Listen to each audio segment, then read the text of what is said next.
Hey YouTube, figured I'd talk to you a little bit about homesteading. Seems to be the thing nowadays, and yeah, I've been pretty much doing it my whole life. To me, it's being cheap and saving a buck, but because well, we lose power out here a lot. And I want an alternate water source. So I did a little water divining. Some people call it water witching. It's not witchcraft. There's actual science behind it. What I use is 2 lengths of copper wire, about 1, 2, 3, and a finger long. I put a 90-degree bend in it because I want it to sit right here in the crook of my finger. No pens, no bull crap. This is how you do it. You hold it this way. You get 2 of them. And watch this. Is there water here? It might not work with 2. Oh, she's moving a little bit. I'm not moving that. Okay? Is today Saturday? You got to reset it. Is today Saturday?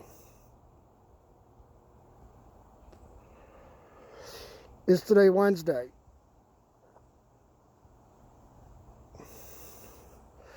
With 2, it's a lot more drastic. I don't have the tripod up here, so I can't show you, but they'll cross. You ask that. You can look it up. There's a lot of good videos. So, everybody's getting into this homesteading thing. Like I said, to me it's saving a buck. But my thing is, if you want to get into it, go in your backyard. All right? Look around. Identify some plants. Identify medicinal ones. Identify poisonous ones. Identify edible ones.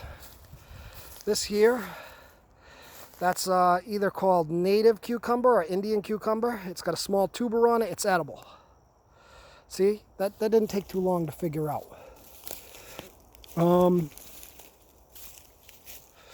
Huckleberries, a winged euonymus. I don't know how that got there. A burning bush. So, how I witch or divine is I walk around Alaska. Look at that. This is, it's not a survival food like you're going to feast off it in the woods, but it'll get you a couple calories. I'll get a piece of stick and a marker, and I'll walk around and I'll have it point me in the right direction. And then I know no rocks, 30 foot. And I kind of do that. Then I find the best spot. And I'll find like 3 or 4 of those spots with little sticks like I showed you. And then I'll narrow it down. Is the water less than 100 feet? Is the water less than 50 feet? Is the water, you know? And I'll figure out which one's the best spot. So then you get a post hole digger. Because you always run into roots. So you get that. And then right here, this is called a well auger. 2 different ways to do a well. Well, actually 3. I mean, if you wanted to dig a big hole and stone line it and do it like the pilgrims. But this here auger, you stick it in there and you spin her around. See if I can do this one hand. Let's see, without hitting the sides. Okay. Now you'll see, if you look on YouTube videos, a lot of people have problems clearing out the auger itself. I usually get a log, stick a log on my pile, and that'll move as the auger gets bigger. Because you take that auger head off, you get a 3/4 inch piece of pipe, like so, and a fitting, and you make it longer. Now, you can feel as you change. You can see there's, my first layer was really humusy. Then that really clayey, rocky stuff, and now I'm getting into like sand. You can feel when you're digging, and when you hit different levels. All right, and I could get a little water in a sift and figure out if this is decent cob building clay.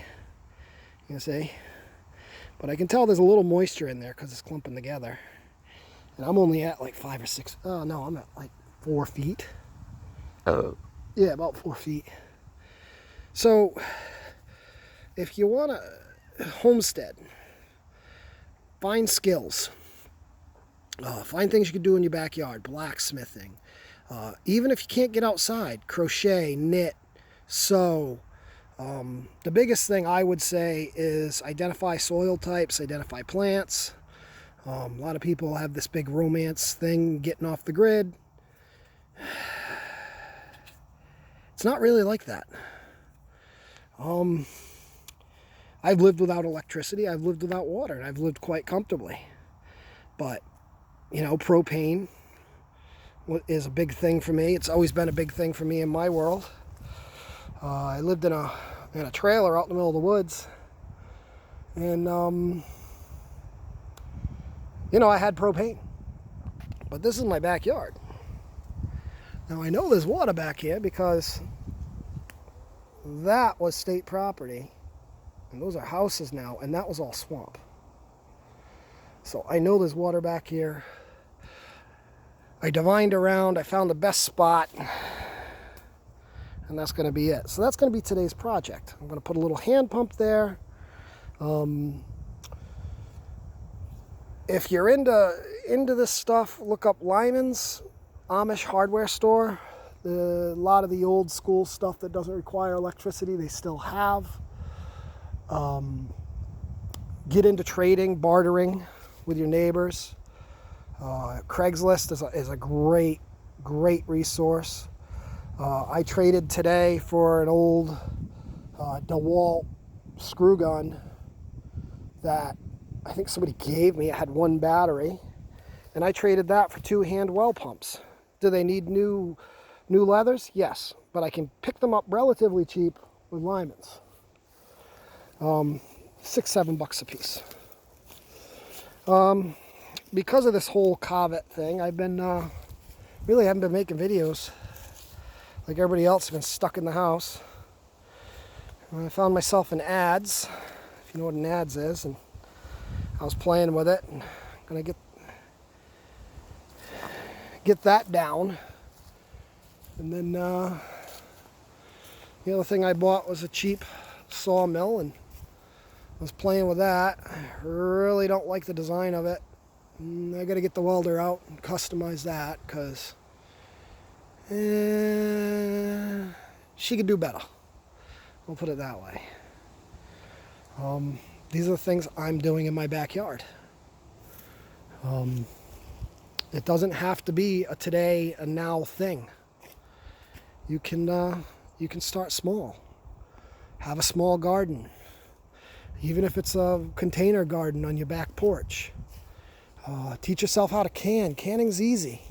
I have videos. Look down there. I did tomato gravy. Right? Do those things. Start there. The best thing I think you should do is start burning wood. Even if it's not a primary source of heat, you're gonna bust your butt and figure out how to buck wood into split wood and how to use a wood stove. You want to go off grid, your wood stove, that's your lifeline. Without that, you freeze. It's either that or get oil or get propane. So that's just my thought on the whole thing, and I just wanted to take a break real quick before I put this extension on. And yeah, that's it. All right, stay awoke, people, pay attention, and just remember, we're all in this together.